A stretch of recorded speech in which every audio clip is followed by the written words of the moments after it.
Welcome to the next lecture for U.S. history. Today, we'll talk about politics during the 1960s and a continuation of the Civil Rights Movement.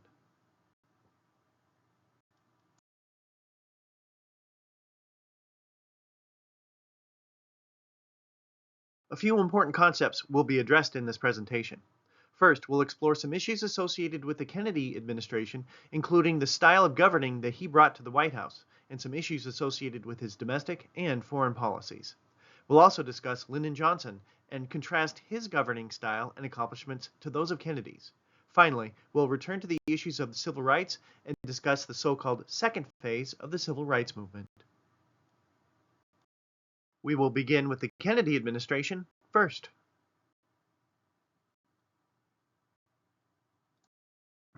The first candidate for the presidency is shown here. It was Richard Nixon, a Republican from California. He was very well known to the American people because he had served for 8 years as vice president under the very popular Dwight Eisenhower.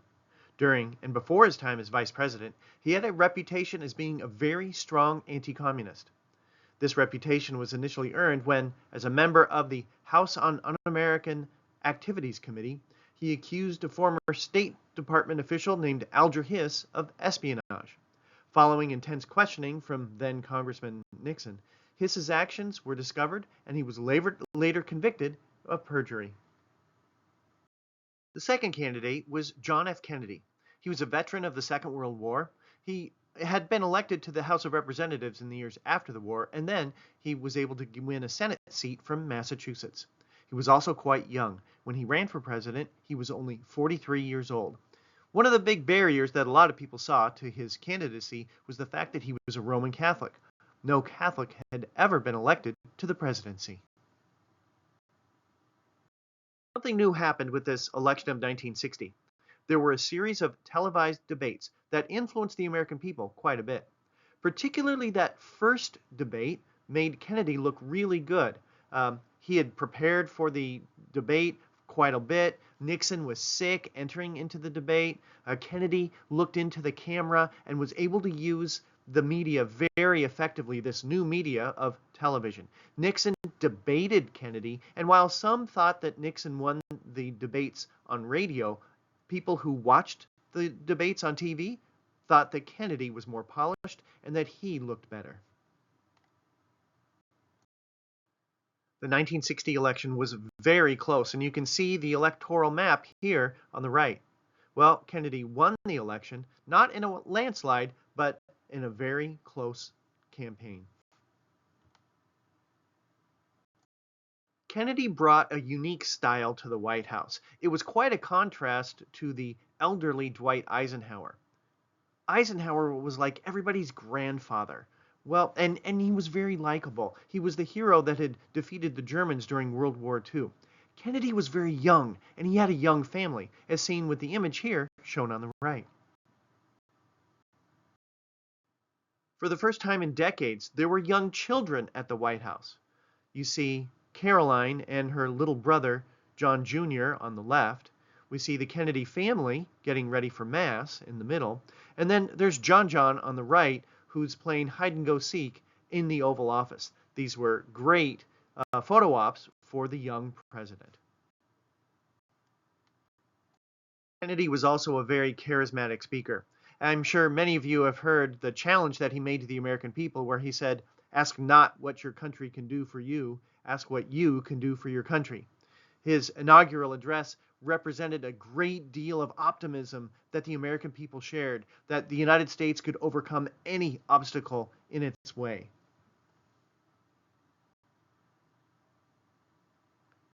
The image on the right shows many of the quotations from Kennedy's inaugural address at Kennedy's final resting place.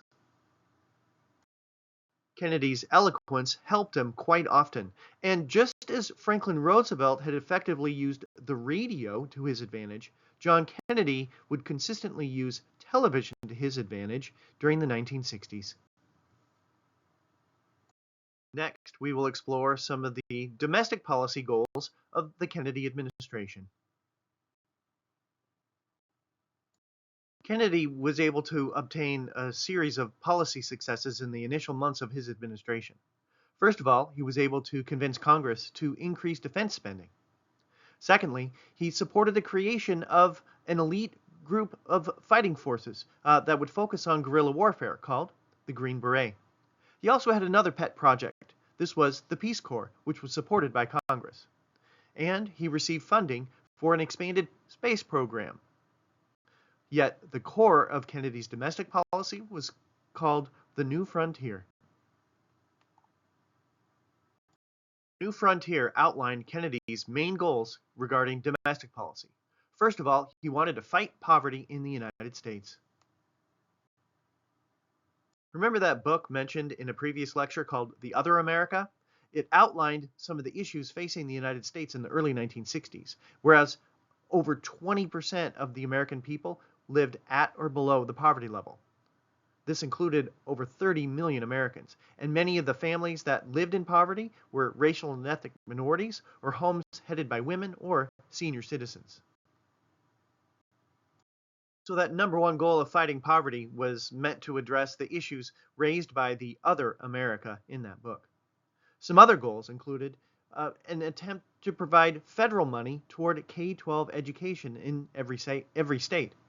He also wanted to establish a healthcare system for the elderly, and he wanted to focus on protecting civil rights, particularly for African Americans. However, in each of these cases, with each of these goals, Kennedy failed to obtain passage of each of these proposals through Congress. Kennedy had lofty ideals, but he wasn't able to get everything passed by the Congress. Now we'll explore some of the foreign policy issues facing the Kennedy administration, many of which deal with Cuba. Before we get to Cuba, I'd like to address some background information concerning CIA undercover operations which took place during the Cold War under President Eisenhower. The first was seen in the early 1950s when the Prime Minister of Iran began to nationalize the nation's oil fields. The CIA believed this might open Iran to Soviet influence. So, in 1953, the United States helped to support a coup which placed the Shah into power, who was pro-American. In the short run, this gave the United States an ally in the Middle East and access to cheap oil. However, in the long run, this led to resentment of Americans, which was really came to a head in the 1970s. A second operation took place in Guatemala in 1954. Here, the CIA trained revolutionaries to overthrow Arbenz, the nation's democratically elected leader, due to his ties to communism. The relative successes of these undercover operations influenced Kennedy to consider another CIA plan to eliminate a communist leader while he was president. The communist leader that Kennedy was most concerned with was Fidel Castro. He's shown here on the right, shaking hands with the leader of the Soviet Union named Nikita Khrushchev. He came to power in Cuba in the 1950s. Eventually, the United States and the CIA developed a plan to overthrow Castro. This plan was initially developed during the Eisenhower administration, but then Kennedy gave the green light, so to speak, as well. This plan to overthrow Castro resulted in the Bay of Pigs invasion in April of 1961. This was a CIA plan initially developed by Eisenhower, but then Kennedy gave the final authority. First of all, this involved the United States training and equipping about 1,500 Cuban exiles to start a revolution in Cuba. Those revolutionaries were transported to what's called the Bay of Pigs, and this was a complete failure. The Bay of Pigs was a bay or an inlet on the island of Cuba, and that's where those revolutionaries were transported and they were put ashore. The arrow here is pointing to the Bay of Pigs on the map.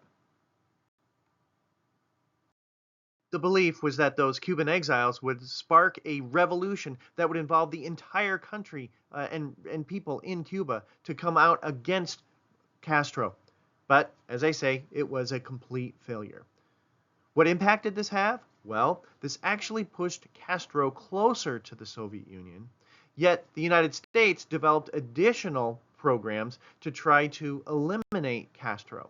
The nickname or the nickname for the program to eliminate Castro was called Operation Mongoose. was an attempt in 1961 to ease the relations between the United States and the Soviets when there was a summit between Kennedy and Khrushchev, but it didn't really work.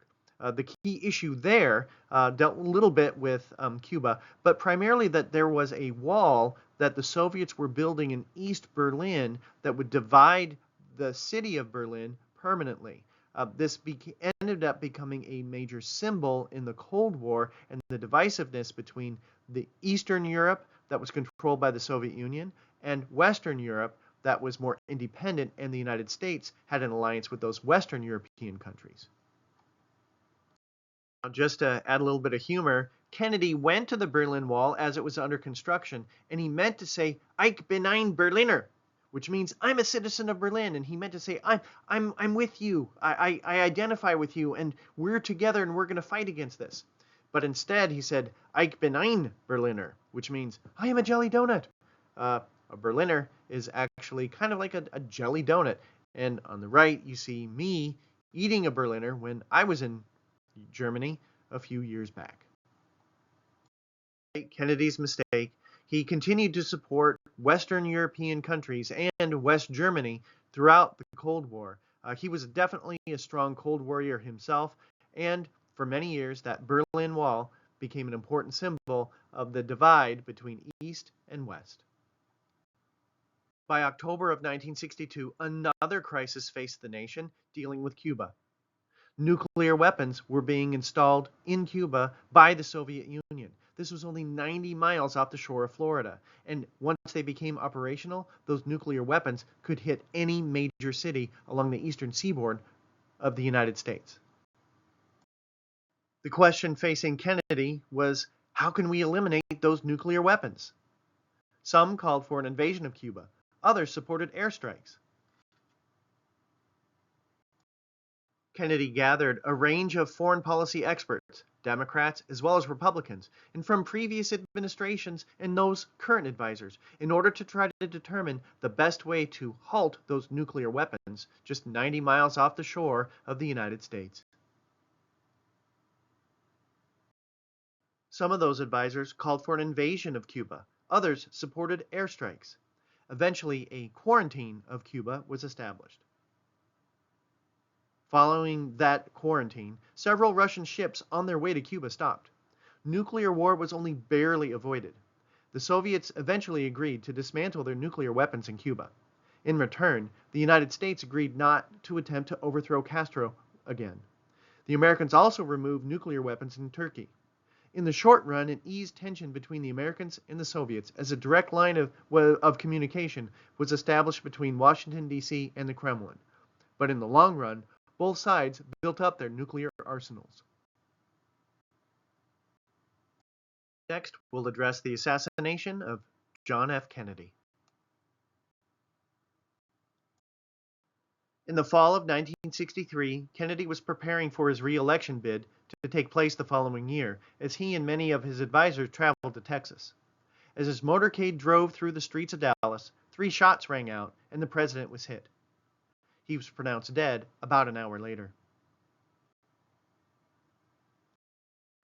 The nation mourned the fallen president as people were glued to their television sets over the next several days. On the right, we see Vice President Lyndon Johnson taking the oath of office. On the left, we see the official portrait of John Kennedy. Lee Harvey Oswald was arrested and accused of assassinating Kennedy. When he was being transferred to another location, thousands watched as he was gunned down on national TV by Dallas resident Jack Ruby. Numerous conspiracy theories abounded as new President Lyndon Johnson created the Warren Commission to investigate Kennedy's death. However, it continues to remain the best explanation for Kennedy's assassination. I don't know if you've ever been able to make a trip to Washington, D.C., but it can be a powerful experience to go to Arlington National Cemetery. On the right, we see the final resting place of John, Jackie, Kennedy, and 2 of their children, with the eternal flame. I don't know if you're aware of this or not, but Robert F. Kennedy, John Kennedy's younger brother who served as his attorney general, was later assassinated in 1968. If you go beyond John Kennedy's final gravesite, you can see a simple wooden cross, signifying the final resting place of Robert Kennedy. We'll now explore the presidency of Lyndon Baines Johnson. On the right, we see the official portrait of Lyndon Johnson. Throughout most of the 1950s, he served as Senate Majority Leader, and he oversaw the passage of many pieces of legislation. Whereas Kennedy wasn't as effective in getting his proposals through Congress, Lyndon Johnson was able to successfully pass a lot of those pieces of legislation. Johnson was successful because of many factors. He just had an ability to convince people who were kind of on the fence, so to speak, to support legislation that he wanted passed through Congress. He understood that all politics was local, and he knew how to push each person's buttons, and he knew what was going on in each person's state or even in their congressional district to try to make sure that he could get them to support legislation that he supported. Another thing that he did was he used his physical size. He was well over 6 foot tall, and some people called this the Johnson treatment, where he would intimidate people and get into their personal space. On the left, we see a famous photo of Johnson engaged in the Johnson treatment. And then several years ago, I was able to go to the LBJ library, and I've got my own photo where I'm receiving the Johnson treatment. Now that we've explored the style that Lyndon Johnson brought to the White House, let's explore his domestic policy. Just a bit of background. When Kennedy won the presidency, he said that he supported civil rights, and he did verbally, but he didn't really push it as a major issue for the first 2 years of his administration. However, things had changed by the summer of 1963. Martin Luther King Jr. had undertaken a series of peaceful protests, sit-ins, and pray-ins, where non-violent protesters were actually attacked with fire hoses and attack dogs, as shown with the image on the right. Kennedy, in the summer of 1963, went on national television and he said, hey, we need to do something about Jim Crow, and we need to do something about promoting equality and civil rights in the United States. Once those images were seen on TV, we see they impacted Kennedy, but they also impacted public opinion in the United States as the American people began to recognize the problems associated with Jim Crow and segregation. Following Kennedy's assassination, Johnson called on Congress to pass a new civil rights law to honor the fallen president. Those actions culminated in the passage of the Civil Rights Act of 1964. First of all, this outlawed discrimination in public places. Basically, this eliminated or outlawed Jim Crow. It also prohibited job discrimination based on race and sex. Furthermore, the legislation allowed for the enforcement power of the executive branch to enforce these provisions. This was the strongest civil rights legislation in nearly 100 years. On the right, we see an image of President Johnson signing that bill into law. Shortly after the passage of the Civil Rights Act, Lyndon Johnson issued Executive Order 11-246. This made it illegal for the federal government to discriminate against its employees based on race, creed, color, or national origin. It also made it illegal for companies that worked with the national government, like subcontracted with them, to discriminate based on race. The Civil Service Commission was also established, so if a person thought that they were being discriminated against, that was the agency that they would apply to. This opened the door to many more African Americans and many other racial and ethnic minorities to positions within the United States government or with those companies that subcontracted with the national government. Just to jump ahead a little bit, the status of that executive order is a little bit unclear today. With the new Trump administration in January of 2025, President Trump wanted to eliminate the organization and to rescind that executive order.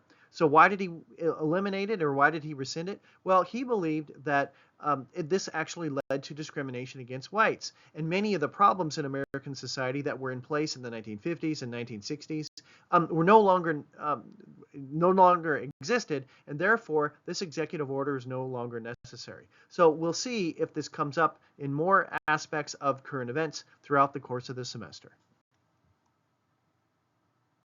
Johnson also supported the expansion of voting rights. If you were to look at the number of African Americans who were registered to vote in the early 1960s, just a small fraction of black men and women were actually registered. So they were not participating in the political process. They didn't participate because they'd been intimidated by many others, and they did not register to vote, and therefore they weren't voting. So Johnson supported the Voting Rights Act, and Congress passed it, and he ended up signing it into law. First of all, it made it illegal to interfere with a person's right to vote. Many southern states had literacy tests and other types of tests that prevented African Americans from voting, and those were determined to be illegal. As a result, the number of African Americans registering to vote increased dramatically after the passage of the Voting Rights Act. In addition to civil rights, Johnson wanted to fight poverty in the United States. And he supported the creation of what he called the Great Society. I know I showed this earlier, but once again, I want to make a reference to the other America. Johnson saw the problems with poverty in the United States, and he wanted to rectify it. There were a range of pieces of legislation passed in the Great Society. I'd like to identify a few. First of all, there was the very broad Economic Opportunity Act. This was set up in order to provide low-income housing and vocational training and even Head Start programs to try to help educate people so that they could get out of poverty in the long run. Secondly, Johnson supported the creation of a health care plan for the elderly, which was called Medicare, and a health care plan for the poor called Medicaid. Lastly, in order to try to impact everyone in a positive manner, federal funding for public education was increased. On the right, we see a political cartoon of Johnson's War on Poverty. Remember Kennedy's New Frontier? He had these goals, yet he failed to obtain the passage of each? Well, Johnson was successful. He was the vote gatherer that Kennedy was not. Kennedy failed, but Johnson was successful to push this through Congress. So how should we evaluate this Great Society program? Because they were quite costly. Well, it did improve many people's lives, as poverty rates hovered around about 10% in the years after its passage. Infant mortality rates also dropped significantly, and average family income for African American families rose dramatically. However, poverty continued to exist in the United States, and it wasn't eliminated. But things did improve for many. Why wasn't the government doing more? Well, what we'll see is that Johnson became distracted by American involvement in the Vietnam War. But that's for another lecture, so we'll focus on that a little bit later. Next, I'd like to discuss many of the aspects of Phase 2 of the Civil Rights Movement. In many ways, 1963 is a turning point in American history. This is when we see the assassination of John F. Kennedy. Also, after 1963, we see an expanded American commitment to the war in Vietnam. We also see the expansion of the Civil Rights Movement beyond civil rights leaders like Martin Luther King Jr. to Black Power. And the Civil Rights Movement expanded beyond just African Americans, as we see Latinos or Hispanics, Native Americans, and women involved in the Civil Rights Movement. I'd like to address a range of civil rights leaders. The first is shown here, and this is Malcolm X. He's often associated with Black Power. Malcolm X was from Nebraska. However, his family moved to Lansing when he was pretty young. On the left, we see an image of the Malcolm X home site, which was in the Lansing area. And on the right, I thought that this was kind of interesting. There was an intersection of Malcolm X Drive and Martin Luther King Jr. Drive. This is in the Lansing area. Malcolm X had a range of goals. First of all, he called for black nationalism. What did this mean? Well, he wanted the complete separation of whites and blacks early in his career. What this meant was a little bit unclear, but he was hoping for a homeland, so to speak, within the United States where black people would be able to be separate and protected away from whites. Secondly, he also urged that African Americans should be proud of their African roots or their African heritage. The Black Power movement was popular in northern and western communities. The boxer Cassius Clay eventually converted to Islam, and he changed his name to Muhammad Ali. The Black Panther movement was also founded in the mid-1960s. We see an impact of the Black Power movement at many colleges as Black Studies programs were created. They also worked to try to get people to register to vote. And Malcolm X focused on trying to address issues of racial pride, and blacks should be proud of their African roots. Early on in his career as a civil rights leader, Malcolm X would talk about the different tactics that should be used. He said that blacks should use any means necessary to defend oneself. This actually implied that they should use violence. Basically, what he said was that if a black person was attacked by a white person, black person should fight back rather than the nonviolent message that Martin Luther King Jr. supported.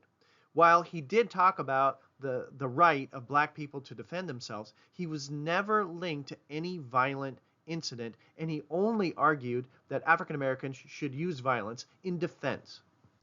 Later, he supported integration between whites and blacks, and he supported nonviolent approaches. But about that time is when he was assassinated. Hispanics were also involved in the civil rights movement. In the years after the Second World War, the fastest growing racial minority group were Hispanics. However, many often lived in poverty, and they were often confined to working on farms or in the agricultural sector. A civil rights leader among Hispanics is shown here. This is Cesar Chavez. His goal was to provide economic opportunity to Hispanics. His tactic was to use nonviolence. He wanted to focus on the creation of unions. Remember this slide from the World War II lecture? Many Mexican Americans were encouraged to cross the border and come into Texas and California and many other states in the Southwest to work on farms. The United States had a shortage of farm workers, and so those farm owners relied on Mexican and Mexican Americans in order to work on their farms. And so that was the impetus that led many Hispanics to come to the United States and to work on those farms. Chavez's goal was to try to improve the conditions for those workers on those farms. They staged a range of strikes, urged consumers to boycott products until those conditions for many of those workers improved. They were successful in creating the United Farm Workers Union, and it continues to today. Native Americans also were involved in the civil rights movement. Many Indians experienced the highest poverty and highest death and disease rates out of any racial or ethnic group in the country. Yet no one seemed to know. As a result, two Indians from the Minneapolis area named Dennis Banks and George Mitchell co-founded an organization called AIM, or the American Indian Movement. They had a range of goals. First of all, they wanted to publicize and let the nation know about those problems facing Native Americans. Secondly, they wanted to reawaken interest in Indian culture, Indian history, heritage, language, things like that. One of their main tactics was to use the court system to challenge laws limiting Native Americans and their actions, and to reassert treaty rights and bring about attention to the problems facing Indian country throughout America. Just as many African Americans staged sit-ins to protest against Jim Crow, many Native Americans staged fish-ins, and they fished out of season On the left, we see an image of Marlon Brando, the actor, and Native American activist Bob Satayacum, who fished out of season on purpose to challenge some of the regulations against Native Americans. On the right, we see some images from the island of Alcatraz. Initially, that had been Native American land, then it was abandoned by the US government, and so many Native Americans occupied Alcatraz and took it over for a time in the 1970s. Women were also involved in the civil rights movement. On the left, we see Betty Friedan. She's the famous author of the book The Feminine Mystique, which outlined many of the problems facing middle-class white women in the 1960s and 50s and 60s. Her goal was to bring about independence and equality for all women. Her tactic was to form an organization called NOW, the National Organization of Women. Their focus was to influence the government to legislate more equality. One example of this would be Title IX. Women and education were impacted by something called Title IX. I'd like to start with some statistics. In 1972, only 1 in 27 high school girls played sports. In 1970, women made up just a small percentage of law school and medical school graduates. Well, then Congress took action. Congress passed what has been referred to as Title IX regulations in 1972. This prohibited discrimination based on sex in education. Let's go back to those statistics. What we see 30 years after the passage of Title IX is a huge increase in the number of girls playing high school sports. We also see that nearly 50% of the law school graduates were female, and just a little bit lower than that when it comes to medical school graduates. So Title IX had a big impact on women's access to education. Just a side note about Title IX and its prohibitions on discrimination based on sex. In the state of Michigan, there never was a girls' high school basketball tournament until 1973. This only came about as a result of the passage of Title IX in 1972. Another goal of NOW was the passage of the Equal Rights Amendment. This was proposed by Congress in the 1970s, and it called for the equal treatment under the law based on sex. You can see the text of that amendment here. Once Congress proposes an amendment, it has to be ratified by 3/4 of the states. Initially, there was a great deal of support for the Equal Rights Amendment. However, many groups eventually came out against ERA, including one led by Phyllis Schlafly, who's shown here. In the end, there were not enough states to ratify the Equal Rights Amendment, so we do not have a provision in the United States Constitution calling for equality of rights on account of sex. Some have talked about revising this ERA. However, those have fallen short in recent years. We've covered a lot with this lecture. I'd like to sum it up with a few final thoughts. This lecture has focused on the years that John Kennedy and Lyndon Johnson were in the White House, with a focus on domestic policy as well as some foreign policy issues. It's also addressed the civil rights movement and the second phase of that movement. There are a few things that you may want to analyze or evaluate. First of all, do you think that this liberal reform movement in the 1960s, promoted by Kennedy and Johnson, was good for the United States? Also, if you were to explore some of the different accomplishments of the civil rights movement, which do you believe to be most important? Well, that's it for today. I hope you learned something new. Good luck. Take care. If you have any questions, please let me know. And I hope you have a great day. All right. Take care.